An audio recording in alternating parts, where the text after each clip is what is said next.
परिचय। शर्मिला, एक पादप को कुछ शब्दों में परिभाषित करो। यह प्लांटी जगत का प्रत्येक सदस्य बहुकोशिकीय अवयवों का बना होता है और प्रकाश संश्लेषण की प्रक्रिया द्वारा अपना भोजन स्वयं बनाता है। शर्मिला, अब मुझे बताओ कि पादप अन्य जीवों से किस तरह भिन्न है? हाँ, पादप बहुकोशिकीय, स्थलीय, अचल प्रकाश संश्लेषी और स्वपोषी होते हैं।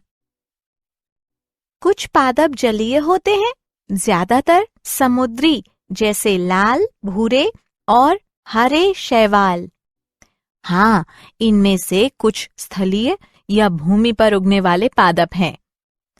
भूमि पर उगने वाले पादपों को आगे निम्न प्रभागों में बांटा गया है: थैलोफाइटा, ब्रायोफाइटा और ट्रैकियोफाइटा।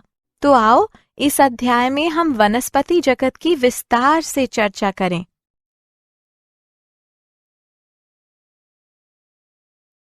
उद्देश्य। इस पाठ के अंत में आप निम्न करने में सक्षम हो जाएंगे: पादपों को परिभाषित करना, विभिन्न प्रकार के पादपों के बारे में जानना, वर्गीकरण की विभिन्न प्रणालियों को समझना, वनस्पति जगत में विभिन्न समूहों के बारे में जानना, शैवाल के मुख्य लक्षणों का अध्ययन करना, ब्रायोफाइट के मुख्य लक्षणों का अध्ययन करना, टेरिडोफाइट के मुख्य लक्षणों का अध्ययन करना।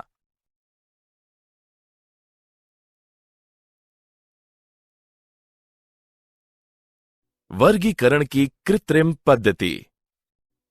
1969 में विटेकर ने जीवित जीवों को 5 जगत में विभाजित किया। उदाहरण: मोनेरा, प्रोटिस्टा, फंजाई यानी कवक, एनिमेलिया और प्लांटी। प्लांटी जगत को मुख्य रूप से वनस्पति जगत के रूप में जाना जाता है।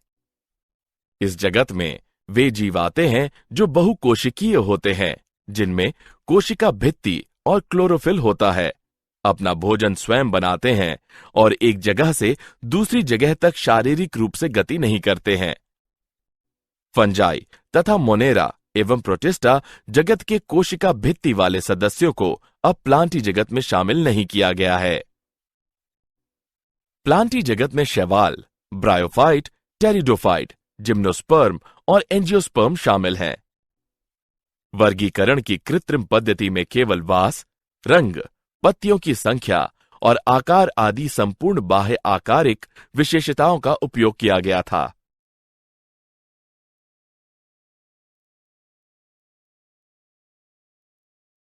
वर्गीकरण की प्राकृतिक पद्धति।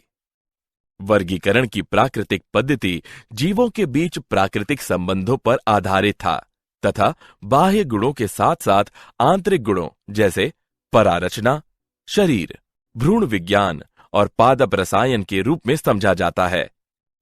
पुष्पी पौधों के लिए वर्गीकरण की प्राकृतिक पद्धति को जॉर्ज बेंथम और जोसेफ डाल्टन हुकर ने सुझाया था।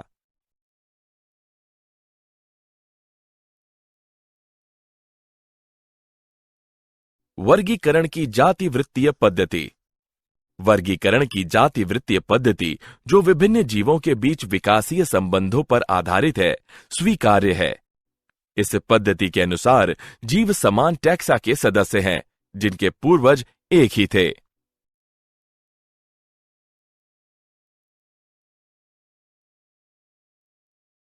शैवाल। शैवाल क्लोरोफिल युक्त सरल, थैलॉइड, स्वपोषी तथा मुख्यतः अलवर्णीय एवं समुद्री जल के जीव हैं। वे विभिन्न वास स्थलों जैसे नमयुक्त पत्थरों, मिट्टी और लकड़ी में पाए जाते हैं। कुछ शैवाल कवक यानी लाइकन और जंतुओं के संगठन में भी पाए जाते हैं। शैवालों के माप और आकार में बहुत भिन्नता होती है। कुछ समुद्री शैवाल जैसे कि केल्प लगभग 60 से 100 मीटर तक बहुत विशालकाय होते हैं। शैवालों का आकार सूक्ष्मदर्शी एक कोशिक जैसे क्लेमाइडोमोनास से लेकर कॉलोनीय जैसे वॉलवॉक्स तथा तंतुमयी यूलोथ्रिक्स एवं स्पाइनोगायरा तक हो सकता है। शैवाल में जनन कायिक, अलैंगिक और लैंगिक विधियों द्वारा होता है। कायिक जनन विखंडन विधि द्वारा होता है। प्रत्येक खंड से थैलस बन जाता है। अलैंगिक जनन विभिन्न प्रकार के बीजाणुओं द्वारा होता है। सामान्यतः ये बीजाणु जूस्पोर होते हैं। जूस्पोर कशाभिक यानी गतिशील होते हैं और अंकुरण के बाद इनसे नए पौधे बन जाते हैं। शैवाल में लैंगिक जनन दो युग्मकों के संलयन द्वारा होता है। ये युग्मक कशाभिक युक्त और आकार में समान, जैसे कि क्लेमाइडोमोनास, या कशाभिक विहीन लेकिन आकार में समान, जैसे कि स्पायरोगायरा हो सकते हैं। ऐसे जनन को समयुग्मकी कहते हैं। आकार में भिन्न दो युग्मकों का संलयन असमयुग्मकी कहलाता है, जैसे कि क्लेमाइडोमोनास कुछ प्रजातियों में। एक बड़े अचल यानी स्थैनिक मादा युग्मक और एक छोटे चलयमान नर युग्मक के बीच संलयन विषम युग्मकी लैंगिक जनन कहलाता है। उदाहरण वॉलवॉक्स, फ्यूकस। शैवाल मनुष्यों के लिए कई तरह से बहुत उपयोगी हैं। पृथ्वी पर कुल कार्बन डाइऑक्साइड स्थिरीकरण का लगभग आधा भाग शैवाल प्रकाश संश्लेषण के माध्यम से करते हैं। प्रकाश संश्लेषी जीव होने के कारण शैवाल अपने आसपास के पर्यावरण में घुलित ऑक्सीजन का स्तर बढ़ा देते हैं। शैवाल ऊर्जा युक्त यौगिकों के प्राथमिक उत्पादक होने के कारण बहुत महत्वपूर्ण है, क्योंकि ये सभी जलीय जंतुओं के खाद्य चक्रों का आधार हैं। पोरफायरा, लेमिनेरिया तथा सरगासम की बहुत सी प्रजातियां, जो समुद्र की 70 प्रजातियों में से हैं, भोजन के रूप में उपयोग की जाती हैं। कुछ समुद्री भूरे तथा लाल शैवाल बहुत अधिक मात्रा में हाइड्रोकोलाइड जल धारण करने वाले पदार्थ उत्पन्न करते हैं, जैसे एल्गिन भूरे शैवाल और केरागिन लाल शैवाल का व्यावसायिक उपयोग होता है। जिलेडियम तथा ग्रेसिलेरिया से एगार प्राप्त होता है, जिसका उपयोग सूक्ष्म जीवों के संवर्धन में तथा आइसक्रीम और जेली बनाने में किया जाता है। क्लोरेला और स्प्रूलाइना एक कोशिक शैवाल है। इनमें प्रोटीन प्रचुर मात्रा में होती है और यहां तक कि इसका उपयोग अंतरिक्ष यात्री भी भोजन के रूप में करते हैं।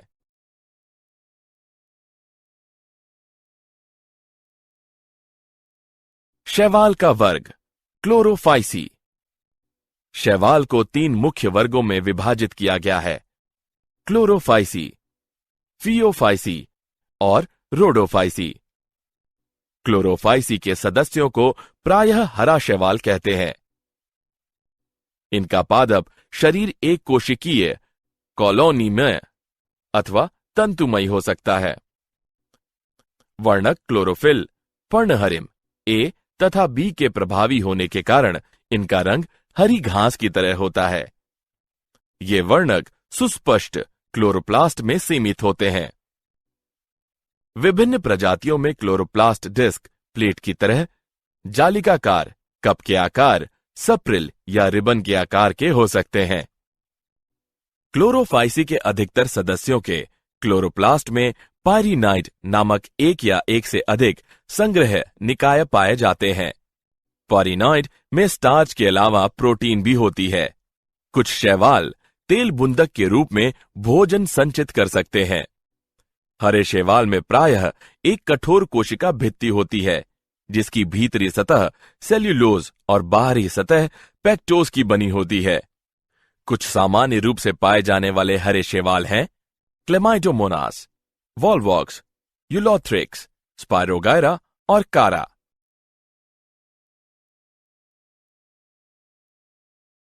शैवाल का वर्ग फियोफाइसी। फियोफाइसी या भूरे शैवाल के सदस्य मुख्यतः समुद्री आवास में पाए जाते हैं। उनके आकार और रूप में बहुत भिन्नताएं होती हैं। ये सरल शाखित तंतुमयी रूप जैसे एक्टोकाप्रस से लेकर सघन शखित रूप जैसे केल्प तक हो सकते हैं, जिसकी ऊंचाई 100 मीटर तक हो सकती है। इनमें क्लोरोफिल ए, सी, कैरोटीनाइड और जैंथोफिल होता है। इनका रंग जैतूनी हरे से लेकर भूरे के विभिन्न शेड तक हो सकता है। ये शेड इनमें उपस्थित जैंथोफिल वर्णक फ्यूकोजेंथिन की मात्रा पर निर्भर करते हैं। भोजन जटिल कार्बोहाइड्रेट के रूप में संचित होता है, जो लेमिनेरिन या मैनिटोल के रूप में हो सकता है। कायिक कोशिकाओं में सेल्यूलोज से बनी कोशिका भित्ति होती है, जिसके बाहर की ओर सामान्यतः एल्जिन का जिलेटिन अस्तर होता है। पादपकाय प्रायः संलग्न द्वारा अधस्तर सबस्ट्राटम से जुड़ा रहता है। इसमें एक वृत्त तथा पत्ती की तरह का प्रकाश संश्लेषी अंग फ्रॉन्ड होता है। इसके सामान्य सदस्य हैं एक्टोकाप्रस, डिक्टियोटा, लेमिनेरिया, सरगासम तथा फ्यूगस हैं।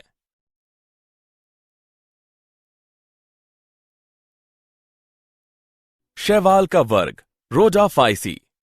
रोडोफाइटा को सामान्य रूप से लाल शैवाल कहते हैं, क्योंकि इनमें शरीर के लाल वर्णक R-फाइकोएरिथ्रिन की अधिकता होती है। अधिकांश लाल शैवाल समुद्र में पाए जाते हैं और इनकी बहुलता समुद्र के गर्म क्षेत्रों में अधिक होती है। इनमें से कुछ की शारीरिक संरचना बहुत जटिल होती है।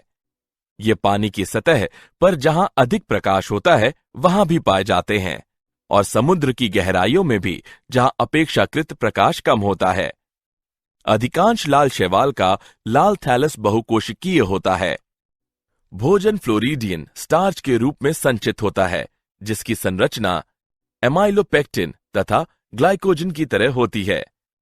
इसके सामान्य सदस्य पोलिसाइफोनिया, पोरफायरा, ग्रेसिलेरिया तथा जिलेडियम है।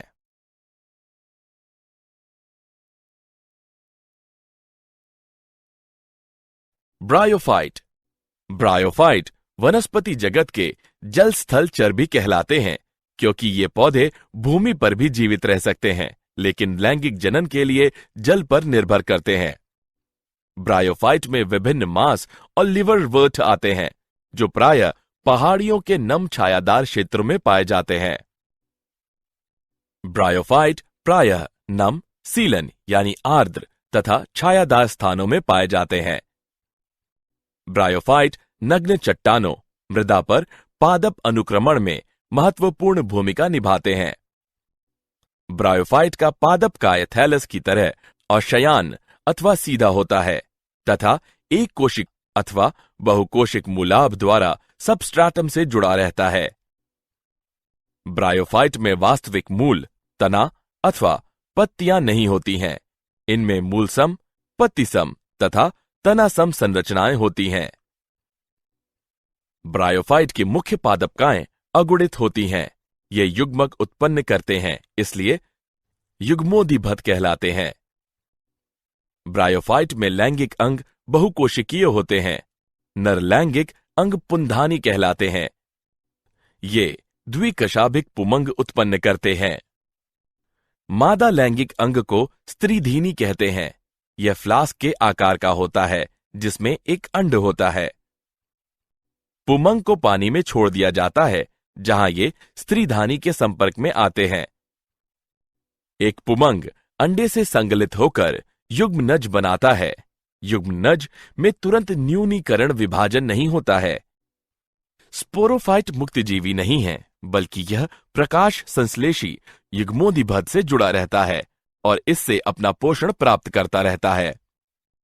स्पोरोफाइट की कुछ कोशिकाएं अगुणित बीजाणु उत्पन्न करने के लिए न्यूनीकरण विभाजन यानी अर्धसूत्रण करती हैं। यह बीजाणु अंकुरित होकर युग्मगादिभत में विकसित हो जाते हैं।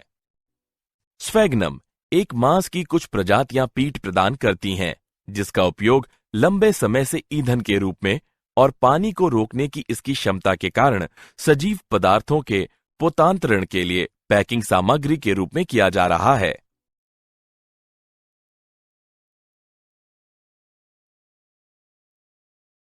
लीवरवर्ट। ब्रायोफाइट लीवरवर्ट और मांस में विभाजित हैं। लीवरवर्ट प्रायः नमी, छायादार स्थानों जैसे नदियों के किनारे, दलदले स्थानों, गीली मिट्टी, पेड़ों की छालों और लकड़ियों के भीतर उगते हैं। ये भूमि पर हरी कोशिकाओं की चिकनी परत बनाते हैं। लीवरवर्ट छोटे साधारण गैर संवहनी पादप हैं, जिनमें मूल, तने या पत्तियां नहीं होती हैं। एक लीवरवर्ट का पादपकाय थैलासाब होता है, जैसे मार्केंशिया। थैलस पृष्ठाधर और अधःस्थर से बिल्कुल चिपके रहते हैं। पत्तीदार सदस्यों में पत्ती की तरह छोटे उपांग तने जैसी संरचनाओं पर 2 पंक्तियों में होते हैं।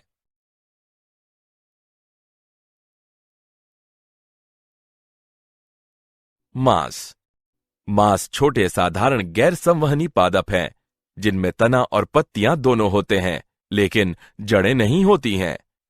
मांस गैर संवहनी माने जाते हैं और लिवरवर्ट के साथ वर्गीकृत हैं, क्योंकि इनके संवहन ऊतक बहुत साधारण होते हैं। दोनों का जीवन चक्र एक समान होता है। लाइकेन समेत मांस सर्वप्रथम ऐसे जीव हैं जो चट्टानों पर उगते हैं और इसलिए इनका पारिस्थितिक दृष्टि से बहुत महत्व है। इन्होंने उच्च पादपों की वृद्धि हेतु उचित अधस्तर बनाने के लिए चट्टानों को अपघटित किया। चूंकि मांस मिट्टी पर एक सघन परत बना देते हैं, इसलिए वर्षा की बौछारें मृदा को अधिक हानि नहीं पहुंचा पाती और इस प्रकार ये मृदा अपक्षरण को रोकते हैं। मांस के सामान्य उदाहरण फ्यूनेरिया, पॉलीट्राइकम और स्पैग्नम हैं। मांस जंतुओं के लिए भोजन के रूप में भी उपयोग किया जाता है, जैसे स्नेल यानी घोंघे और वर्म यानी कीड़े मांस खाते हैं। ये मिट्टी को बहने से रोकने में भी सहायता करते हैं। कुछ मांस चट्टानों पर उगते हैं और उसे मिट्टी में अपघटित कर देते हैं। मिट्टी में पानी की मात्रा में वृद्धि करने के लिए पीट मांस को मिट्टी में मिलाया जाता है।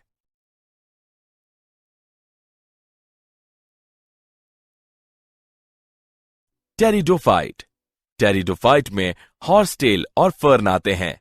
टेरिडोफाइट का उपयोग औषधीय प्रयोजनों के लिए और मृदा योजक के रूप में किया जाता है। ये प्रायः सजावटी पौधे के रूप में उगाए जाते हैं। विकास की दृष्टि से ये स्थल पर उगने वाले सर्वप्रथम पौधे हैं, जिनमें संवहन, ऊतक, जाइलम और फ्लोएम होते हैं। टेरिडोफाइट प्रायः ठंडे, नम, छायादार स्थानों पर पाए जाते हैं, यद्यपि कुछ रेतीली मिट्टी में भी ये अच्छी तरह से उगते हैं। टेरिडोफाइट में मुख्य पादपकाएं बीजाणुदिभद स्पोरोफाइट हैं, जो कि वास्तविक मूल तना और पत्तियों में विभेदित होते हैं। स्पोरोफाइट में सुस्पष्ट संवहन ऊतक होते हैं। टेरिडोफाइट में पत्तियां छोटी यानी लघुपर्ण, उदाहरणतः सिलेजिनेला, अथवा बड़ी बृहत पर्ण होती हैं, जैसे फर्न। स्पोरोफाइट में बीजाणुधानी होते हैं, जो बीजाणुपर्ण कहलाने वाली पत्ती जैसे उपांगों पर लगी रहती हैं। कुछ स्थितियों में बीजाणुपर्ण स्ट्रॉबेरी या शंकु सिलेजिनेला इक्विसीटम कहलाने वाली सुस्पष्ट सघन संरचना बना सकते हैं। बीजाणु गैर संवहनी पादपों की जनन कोशिकाएं हैं। फर्न के पौधे की पत्तियों के पृष्ठभाग पर छोटे काले बिंदुओं की पंक्ति होती है। यह छोटे बिंदु हानिकारक नहीं होते हैं। इनमें बीजाणु कहलाने वाली असंख्य छोटी जनन कोशिकाएं होती हैं। बीजाणुधानी में बीजाणु मात्र कोशिकाओं में अर्धसूत्री विभाजन होने के कारण बीजाणु उत्पन्न होते हैं। बीजाणु अंकुरित होने पर एक अस्पष्ट, छोटे लेकिन बहुकोशिकीय, मुक्तजीवी, अधिकांशतः प्रकाश संश्लेषी थैलाम युग्मकोदिभद बनाते हैं, जिसे प्रोथैलस कहते हैं। वृद्धि करने के लिए इन युग्मकोदिभद को ठंडे, नम, छायादार स्थानों की जरूरत होती है। युग्मकोदिभद के नर तथा मादा लैंगिक अंग होते हैं, जिन्हें क्रमशः पुंधानी तथा स्त्रीधानी कहते हैं। पुंधानी से पुमणु नर युग्मकों के निकलने के बाद उन्हें स्त्रीधानी के मुंह तक पहुंचाने के लिए पानी की आवश्यकता होती है। स्त्रीधानी में स्थित अंड के साथ नर युग्मक संलयन करके युग्मनज बनाता है। उसके बाद युग्मनज एक बहुकोशिकीय सुस्पष्ट स्पोरोफाइट बन जाता है, जो टेरिडोफाइट की प्रभावी अवस्था है। अधिकांश टेरिडोफाइट में जहां बीजाणु एक ही प्रकार के होते हैं, उन पौधों को समबीजाणु कहते हैं। सिलेजिनेला और साल्विनिया जैसे वंश जिसमें 2 प्रकार के बृहद तथा लघु बीजाणु उत्पन्न होते हैं, जो विषम बीजाणु कहलाते हैं। टेरिडोफाइट को आगे 4 वर्गों में वर्गीकृत किया गया है। Psilopsida, psilotum, lycopsida, selaginella lycopodium, sphenopsida, equisetum, pteropsida, dryopteris, pteris, एडिएंटम।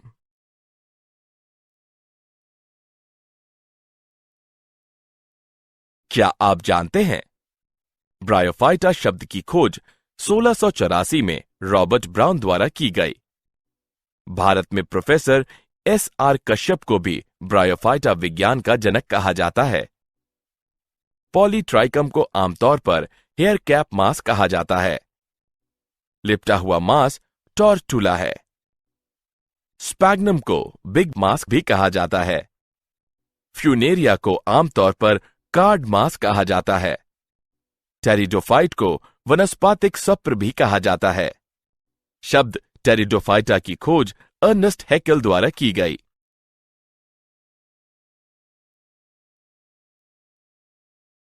सारांश। आइए हमने जो कुछ सीखा है उसे संक्षेप में दोहराएं। वनस्पति जगत में शैवाल, ब्रायोफाइट, टेरिडोफाइट, जिम्नोस्पर्म और एंजियोस्पर्म शामिल हैं। शैवाल क्लोरोफिल युक्त सरल, थैलासाब, स्वपोषी और मुख्यतः जलीय जीव हैं। वर्णक के प्रकार तथा भोजन संग्रह के प्रकार के आधार पर शैवाल 3 वर्गों में विभक्त किए गए हैं। ये हैं क्लोरोफाइसी, फियोफाइसी और रोडोफाइसी। ब्रायोफाइट वे पौधे हैं जो मिट्टी में उग सकते हैं, लेकिन उनका लैंगिक जनन पानी पर निर्भर करता है। ब्रायोफाइट का मुख्य पादपकाय उगमक उत्पन्न करने वाला होता है, जो युग्मकोदिभद कहलाता है। टेरिडोफाइट में मुख्य पौध स्पोरोफाइट है, जो वास्तविक मूल, तना और पत्तियों में विभेदित होता है।